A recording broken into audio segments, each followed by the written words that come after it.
Are y'all ready to Bob Ross it up with some gardening?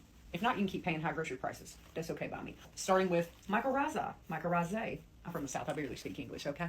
Before we get too deep into things, let me give you a visual of what we're talking about. Okay, this is with mycorrhizae. This is with nin.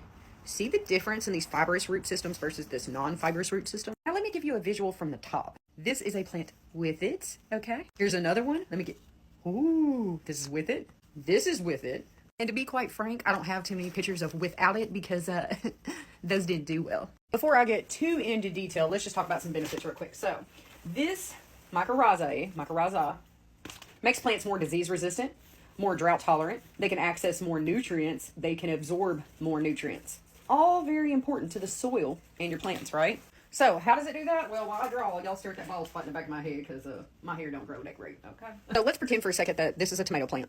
This is the soil level. These are normal taproot systems that would grow from a normal plant. And then beyond that, we're going to pretend that this is the mycorrhizae growing out from those. All right, stick with me. Now, these plant roots are going to act as an anchor or host for the fungi, and they produce their thread-like materials here. They also are called hyphae, or hyphae, you can call them whatever you want. Now, in return, this root system provides essential nutrients for the growth of the fungi itself. And in return, the large mass of fungal hyphae act as a virtual root system for the plants, increasing the amount of water and nutrients that plant may obtain from the surrounding soil. So they create a symbolic relationship, guys, benefiting both the fungus and the plant as a host, okay? So let's talk a little bit more about the function of this mycorrhizae, all right? This is going to create a larger root system for this plant, permitting the plant to obtain more additional moisture and nutrients, making it more what? Drought tolerant, all right? Now, how does it make it more disease resistant? Because that was one of the benefits we discussed. Well, when this is inoculated with all this mycorrhizae, it lessens the chance of other non-beneficial fungi or bacteria to enter the plant. It's really cool. Going back to the water usage, right? I told you guys that this makes it more, drought tolerant. Well, the larger root system or mycorrhizae permits the plant to obtain additional moisture, right? So making it less susceptible to water stress and lack of water. The fungal threads also assist in bringing water and nutrition to the plant, even storing it down here in these for later use whenever they don't have it, like, during the 100 temperature days. Now, what's really cool is normal bacteria that grows in here, or microorganisms, they would kind of cease to, I don't want to say grow, but cease to kind of do their job once the temperatures hit above 90, 95 degrees. But this mycorrhizae, a little bit different story. It is going to function until we get to 140 degrees Fahrenheit, baby. So yeah, even in some of your compost, which can get up to 165 degrees Fahrenheit, if you want to know. It's pretty hot. You want to know what's really cool? Let's say we have some rocks in here. Recent research has actually shown that this fungi can even help break down rocks, increasing availability of essential nutrients within it, such as potassium, calcium, zinc, magnesium. So, mycorrhizae for the win. So that's all cool and all, but how do we get it in our soil? Well, there's a couple of different ways. First way I'm going to recommend is implementing cover crops, right? Cover crops can definitely help with this. And that's one of the number one ways that you can incorporate this is when you're not actively growing in that soil, use cover crops, okay? Number two, another way you can do it is by inoculating. Impregnating the soil with this stuff, okay? Now, I found this little nifty packet at Walmart for about $3.84. It's definitely worth a buy. It's a half an ounce. No, I'm not sponsored or getting paid for this. I'm sharing it with you in hopes that you don't buy them all out so I can go get some more. Now, again, $3.84, half an ounce. You use a teaspoon per gallon. And I'm going to highly recommend that you use this when you transplant, okay? Because this is really going to help establish this root system faster for you. And I'm also going to recommend that you transplant during a lunar waning phase, which is when that downward pull of Earth's gravitational pull is going to be the strongest and don't have the moon working against it, okay?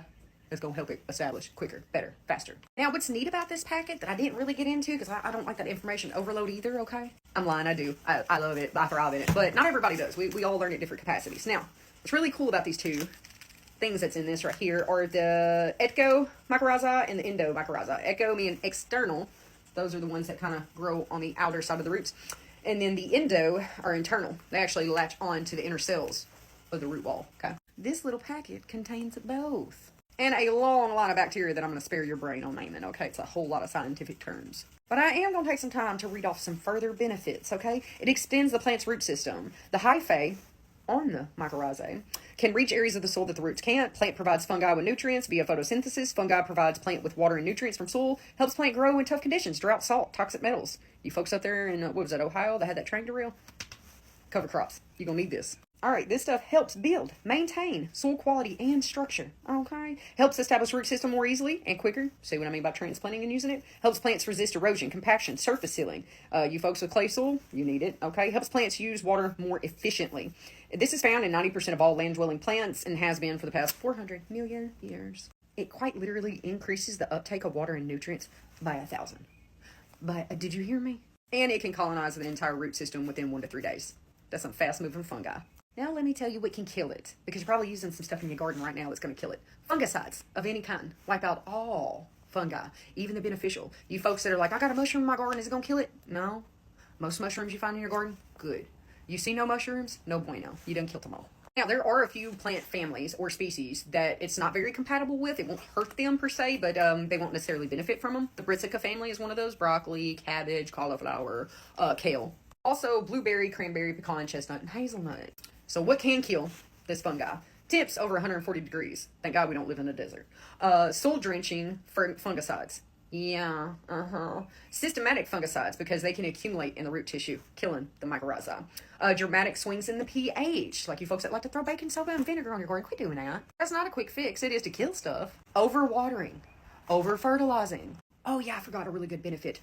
Those nitrogen-fixing plants that we all love, beans, legumes, this mycorrhizae amplifies it. Okay. Also, when I told you about this little packet, just buy these little packets. Walmart does carry one in a big old container for 20 bucks. You're never going to use all that. Before the moisture and heat and everything gets to it and ruins it, just stick to the little packet. You can't overuse this either. But don't try to, okay?